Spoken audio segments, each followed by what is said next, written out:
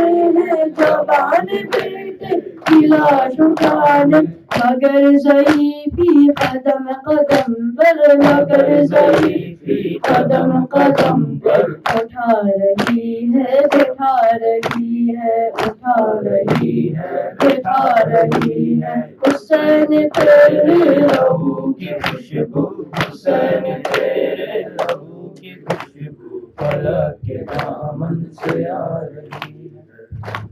یا حسین، یا حسین، یا حسین، یا حسین۔ سکینہ اٹھو میری جان اٹھو، رہائی میری چلو گھر چلیں، سکینہ اٹھو میری جان اٹھو، رہائی میری چلو گھر چلیں، سکینہ اٹھو میری جان اٹھو، رہائی میری چلو گھر چلیں، سکینہ اٹھو میری جان اٹھو، رہائی میری چلو گھر چلیں، سکینہ اٹھو میری جان اٹھو، رہائی میری چلو گھر چلیں۔ یہ کرتی تھی ماں لحد پر بکا میری لاڈلی، چلو گھر چلیں، سکینہ اٹھو میری جان اٹھو، رہائی میری چلو گھر چلیں، سکینہ اٹھو میری جان اٹھو، رہائی میری چلو گھر چلیں۔ یہاں سے چلو چلے کربلا، وہیں پر تمہیں ملیں گے چچا، ستم جو ہوئے بتانا انہیں، دکھانا انہیں یہ کرتا جلا، چچا جان کو دکھانا ذرا ردا کیوں بھری، چلو گھر چلیں، سکینہ اٹھو میری جان اٹھو، رہائی میری چلو گھر چلیں، سکینہ اٹھو میری جان اٹھو، رہائی میری چلو گھر چلیں، سکینہ اٹھو میری جان اٹھو، رہائی میری چلو گھر چلیں۔ بتانا انہیں سبھی سختیاں میری کس قدر تجھے گر کیا، ہماری ردا لٹی کس طرح، جنی کس طرح تیری بالیاں، بتانا انہیں بجھی کس طرح تیری تشنگی، چلو گھر چلیں، سکینہ اٹھو میری جان اٹھو، رہائی میری چلو گھر چلیں، سکینہ اٹھو میری جان اٹھو، رہائی میری چلو گھر چلیں۔ یہاں سے چلو چلے کربلا، وہیں پر تمہیں ملیں گے چچا، ستم جو ہوئے بتانا انہیں، دکھانا انہیں یہ کرتا جلا، چچا جان کو دکھانا ذرا ردا خون بھری چلو گھر چلیں سکینہ اٹھو میری جان اٹھو رہائی ملی چلو گھر چلیں سکینہ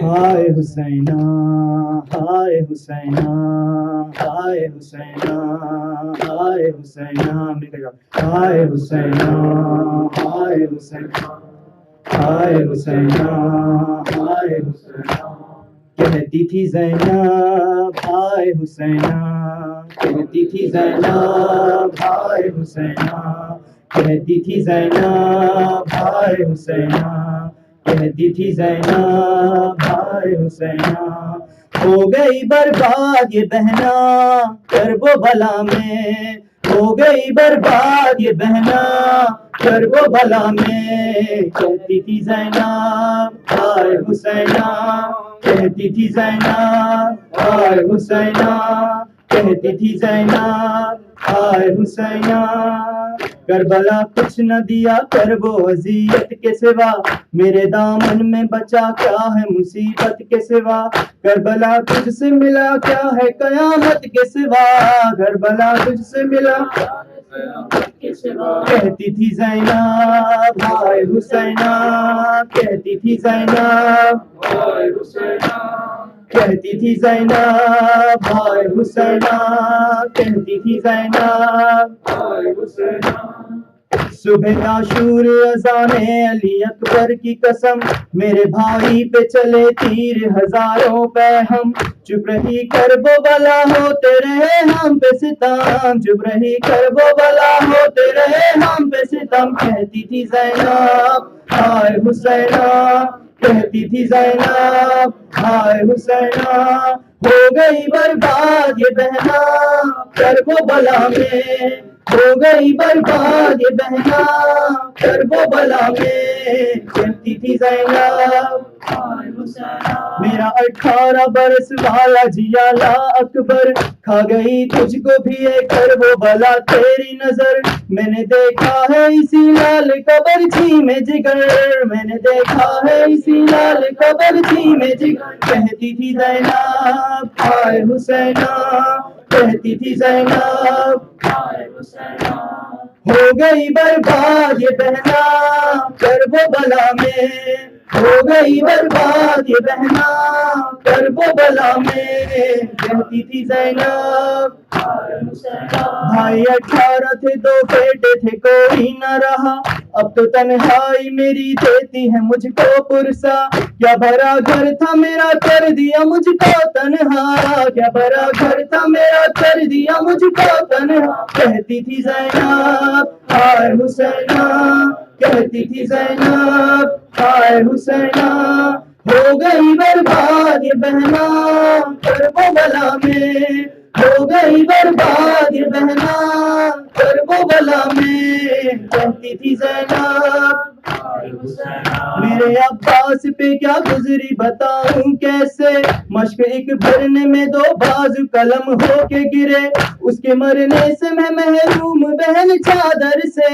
اس کے مرنے سے ہے محروم بہن چادر سے کہتی تھی زینب ہائے حسینہ کہتی تھی زینب ہائے حسینہ ہو گئی برباد یہ بہنا کرب و بلا میں ہو گئی برباد یہ بہنا کرب و بلا میں کہتی تھی زینب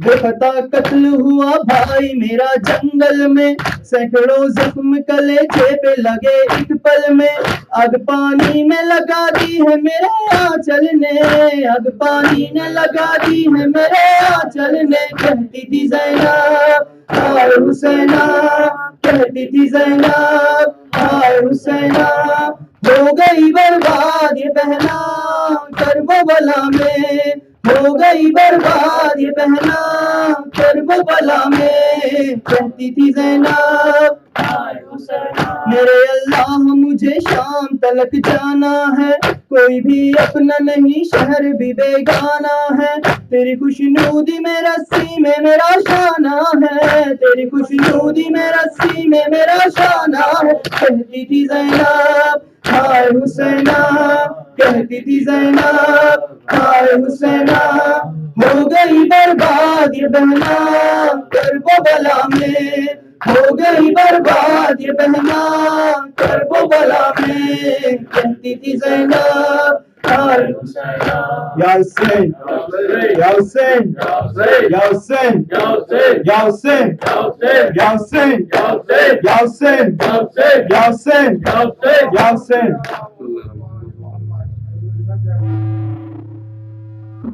السلام علیکم ورحمۃ اللہ، السلام علیکم رسول اللہ، السلام علیکم ورحمۃ اللہ وبرکاتہ، السلام علیکم محمد المصطفیٰ صلی اللہ علیہ وآلہ وسلم، السلام علیکم علی المرتضی علیہ السلام، السلام علیکم فاطمۃ الزہراء سیدۃ نساء العالمین، السلام علیکم خدیجۃ الکبریٰ ام المؤمنین، السلام علیکم حسن المجتبیٰ علیہ السلام، السلام علیکم حسین شہید کربلا علیہ السلام، السلام علیکم تسعة معصومین من ذریة حسین علیہ السلام، خصوصاً اخیک ابو الفضل العباس ابن امیر المؤمنین، اختك زینب بنتك سکینہ، جملہ شہیدان کربلا وسیران کربلا ورحمۃ اللہ وبرکاتہ.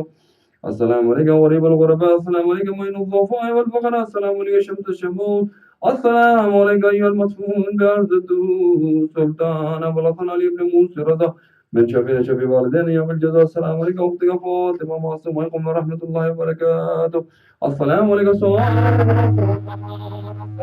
خلیفۃ الرحمن، السلام علیکم مظہر الایمان، السلام علیکم امام سول جان، السلام علیکم امام زمانہ عزوجل اللہ تعالی فرجہ وسال اللہ تعالی مخرجہ وظہورک، السلام علیکم ورحمۃ اللہ وبرکاتہ.